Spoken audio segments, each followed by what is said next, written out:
প্রথমে আমি এখানে বুরেট থেকে কিছুটা অ্যাসিড এখানে ঢেলে নিচ্ছি। বুরেটের মধ্যে দেওয়া আছে একটু অক্সালিক অ্যাসিড। আমরা বুরেটটা খুলে সেই অক্সালিক অ্যাসিডটা এর মধ্যে নিয়ে নিলাম। এবার আমরা এটাকে সামনে নিয়ে আসছি বোঝাতে সুবিধা হওয়ার জন্য। আর একটুখানি ডাইলিউট HCl আমি ঢেলে দিচ্ছি এটার মধ্যে। তো দুটো মিলিয়ে একটা সলিউশন করা হয়ে গেল। এবার এই সলিউশনটা একটু সামান্য আমি শেক করে রেখে দিলাম। এবার আমি এর মধ্যে যোগ করে দেবো কিছুটা সোডিয়াম সালফাইড Na2S। এটা আমি সলিউশন না করে জাস্ট একটা বিড বা একটা টুকরো আমি এর মধ্যে যোগ করছি।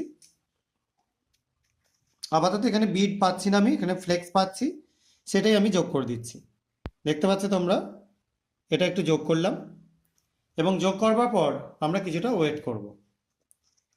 এখানে Na2S যখন অ্যাসিডের সাথে রিয়াকশন করবে সে তৈরি করবে H2S গ্যাস। এবং H2S গ্যাস কি পরিবর্তন করে তোমরা এটা থেকে দেখলেই বুঝতে পারবে। দেখতে পাচ্ছ?